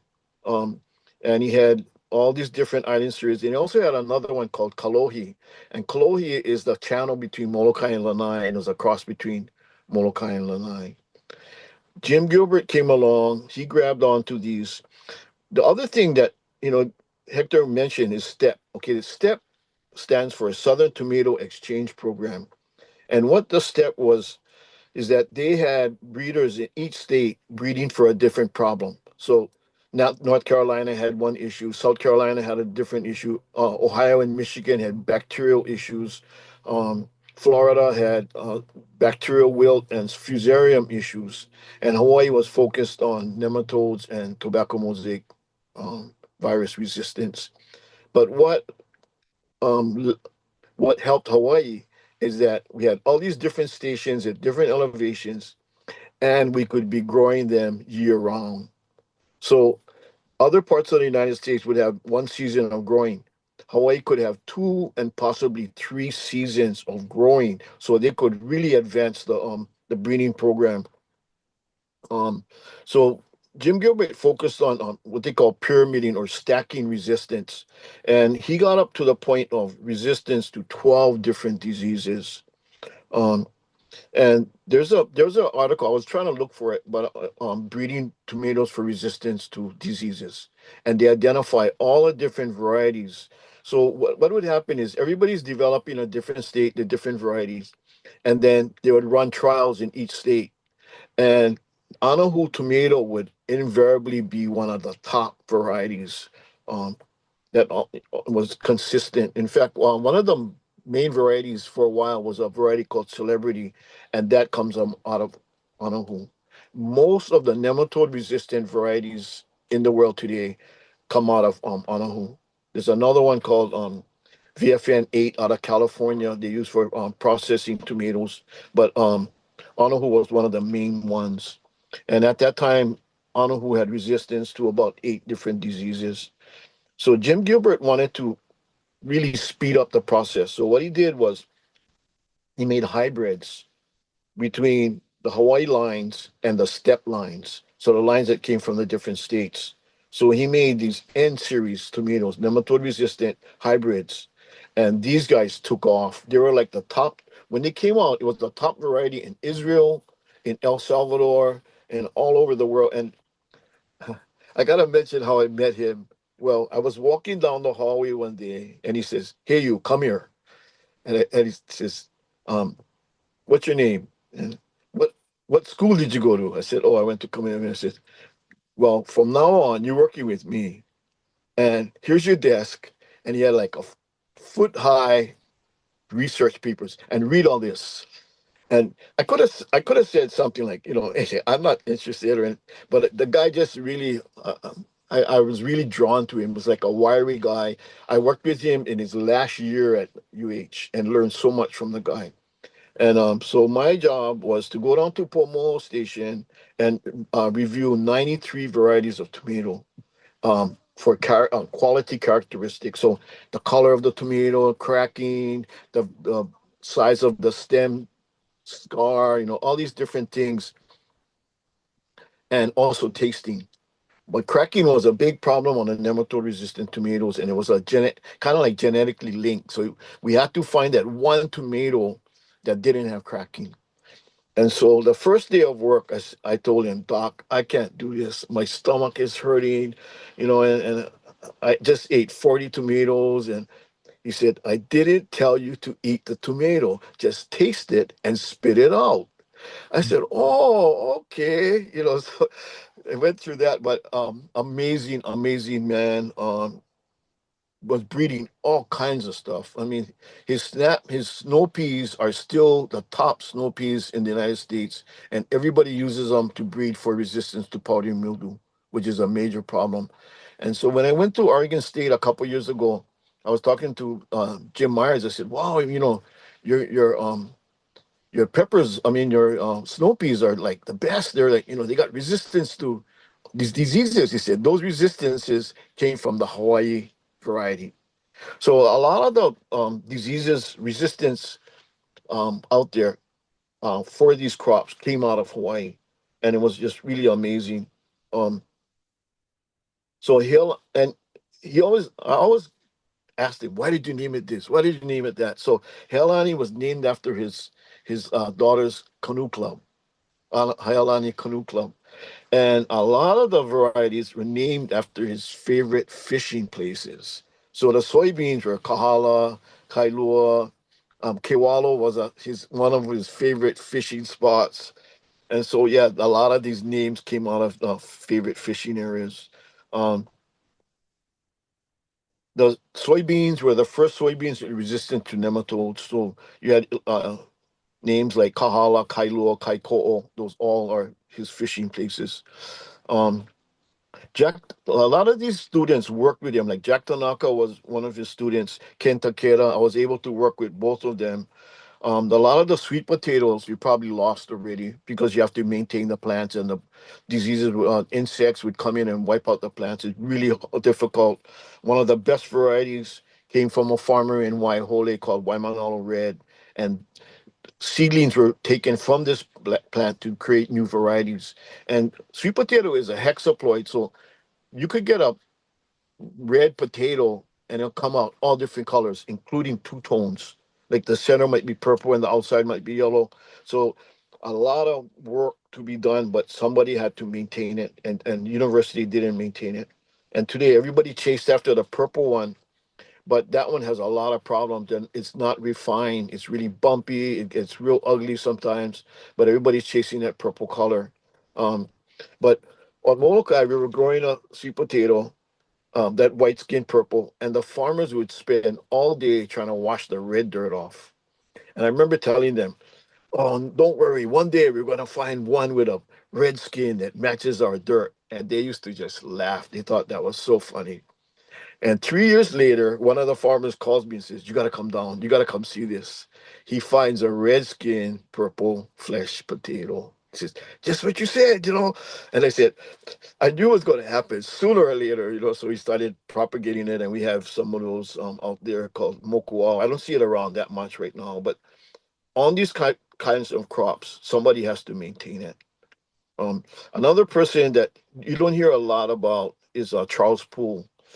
And Charles Poole developed heat-tolerant lettuces, including Anui Nui, Calvela, Laupili, Kaala, and Kula Nui. None of them you don't hear about today. I mean, not And, to eat anything. pardon? Oh, so anyway, I found out.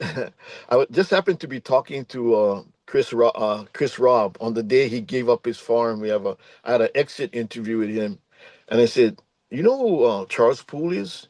He goes, "Yeah, that's my grandfather." I said, "Did you know that he developed these these lettuces?" He goes, "I never knew that." I said, "Yeah, he developed five different varieties of lettuce.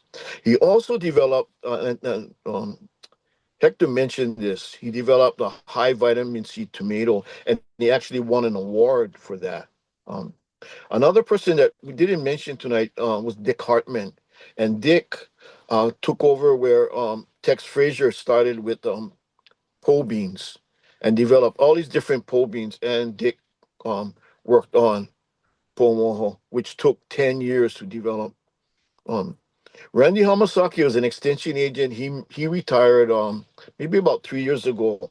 But what he did was there was a disease on basil. In fact, I don't know if anybody realizes that basil is one of the most high value crops in Hawaii. It's valued at over $35 million, and they're being FedEx to California and the East Coast. Um, But what Randy did is he planted a field of basil in an infested, fusarium infested field in Pearl City at the Pearl City Center. And most of the plants would die, but he would keep the ones that survived. And he kept on doing this. And after a while, he got a fusarium resistant variety. So not breeding, just selection. And some of this we can do in some of our varieties, just taking the best. And as Hector talked about, taking the best, what you think is the best for whatever criteria you come up with, and keep on selecting and selecting. And it's true what he said. A lot of the UH varieties were not maintained, and some of them are in really bad shape. And one of them is Puakea cauliflower. Um, but farmers also played a real important role in the development of new varieties. And I mentioned Waimanalo Red. I think it came out of the Matsuzaki family in Waihole. The Molokai eggplant came out of a farmer on Molokai. I used to work with him, and very interesting man. And he had like 20 different varieties, and that was only one of them. Anita eggplant, very interesting story. So the University of Hawaii had a field day in Waimanalo, and they featured two of their tomatoes, eggplant that's uh, Waimanalo long and Molokai long. And so Mr. Nita comes over and he says, "Your eggplants are junk. My eggplant has twice the yield." So he said, "Okay, you want to, trade on, give it to us?"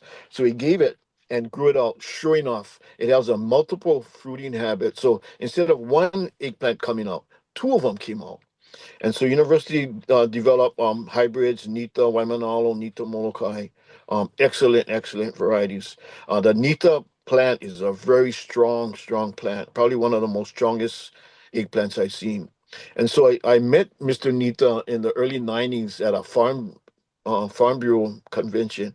And I said, "Oh, Mr. Nita, where did you get these eggplants?" He goes, "Oh, do you know that store on the east end of Molokai?" I said, "We only have one store on the east end of Molokai." "Oh, that garden right next." And I know this is old Filipino man, and that variety came from the Philippines. Um, Very strong, robust plant, but the color is not really nice. So UH, in crossing it, developed a really beautiful purple colored eggplant. The other person that did a lot of work with Dr. Gilbert and others is Ken Takeda. And I went to school with him. We were really good friends. He was actually from Colorado, real quiet person, unassuming. And he developed a Pomoho long purple. And what he also did was he gave Randy Hamasaki some seeds, and Randy gave it to his father that farmed in Lapahoihoi, and he developed a variety called Hamasaki that is super resistant to bacterial wilt. We haven't released it. The UH is running through some problems in maintaining the seed program, so Hamasaki never came out. But I have some seeds, and I've been trying to grow it out. Mm. So farmers played a really important role. Kobayashi um, in Waianae got a green onion seed from this Mr. Wong from South China, and that's the Koba green onion. And most of the green onions will not flower in Hawaii, but this one does. So we can make our own seeds. And most of the seeds is made in the volcano research station in greenhouses. And it's amazing the amount of green onions we grow in Hawaii. I think the value must be close to $5 million. We The farmers bring in about 300 to 400 pounds of um, green onion seeds. And I went to Taiwan with Alvin Huang, who's a UH food scientist, maybe about less than 10 years ago. And we visited No New Seed Company, and he said, "Who's buying all this green onion seed?" And I said, "Why?" He says, "Oh, we sell 300 pounds." I said, "Yeah, and we produce 300 pounds. So that's 600 pounds of green onion seeds in Hawaii being grown mostly by farmers." Um, and I mentioned James Nita. Um, Hirayama Kaichoi, Chick Hirayama on Molokai, was a retired electrical engineer. He developed the sodium lamp, and he was from Westinghouse. And he was running into a lot of diseases on Kaichoi, the Waianae strain of Kaichoi. So he worked with my colleague Alton Arakaki, and they developed the Hirayama Kaichoi, excellent Kaichoi. Um, have other eggplants out there. One is called Tolentino from Mr. Tolentino in Waianae. This one is an up and coming eggplant, but I don't know if the UH is going to continue producing it and trying to develop. But it's a fatter one, so it's a higher yielding. It's a heavier one. Um, Sometimes we don't realize the impact of our work, and one of them is this kai choi, the Waianae strain kai choi that Dr. Gilbert developed. I was reading this Indian gardening book from India, and I found out that the Waianae strain kai choi was preferred in India because it was resistant to a fungus called Alternaria, but we never knew that. Um, I think um, Hector mentioned about Wailua pepper, that jalapeno pepper. Another variety developed out of the same cross was Kaala, and it took 15 years to develop. And Dr. Hamilton brought the seeds from Malaysia. He was a fruit explorer, went all over the world. He was a army boxing champion, real feisty guy, wanted to fight with everybody. We were very good friends. He used to take me around Pomo Station and tell me the story of every plant in the Pomo Station, where he found it from, and and he developed a lot of fruits and but the Kaala and Wailua egg, peppers were resistant to bacterial wilt and root knot nematode. And even today, that's a really important uh, characteristics. And I gave some seed to some guys in Virginia, and they planted it out, and they found out it also was resistant to bacterial leaf spot on the plants. But Dick Hamilton was quite a guy, and I was able to hang out with him. Used to get him out of trouble sometimes when he wanted to fight with people. But he developed the three things I remember him developing was the sunrise papaya, the Kaimana lychee, and the Raposa mango. And on both the Kaimana lychee and Raposa, he planted 50 trees, and he selected the best one out of 50 trees. And how long does that take? And he was really focused on you need to test it in every station, in every just like Dr. Gilbert. You can't just test it in one place. I would tell him, "Oh, so and so just released a variety from Indonesia," and he would tell me, "So and so is an idiot. you have to test it in every climate in Hawaii. You can't just test it in one place. So that's the kind of farmers we had, what farm breeders we had in Hawaii. So um I don't know if I'm running out of time, but Well, we're technically already half an hour over, but oh, okay. So I just wanted to mention that. I mean, I think that neoliberalism that he mentioned is really important. A lot of times we're trying to impose ourselves on other parts of the world by forcing them to grow GMOs. This was happening in Ukraine, also in now in Mexico recently. Um, but what he said was really important is gardeners and farmers have a voice, and they need to make this known to the University of Hawaii. Otherwise, they're just going to go in their own direction. And the breeders I mean, the workers over there are like sometimes herding cats because everybody's going in different directions. So you really want to be able to tell them what your needs are, so we can continue to develop new varieties, improved varieties. I don't have a lot of confidence in the seed store continuing. I hope it turns around.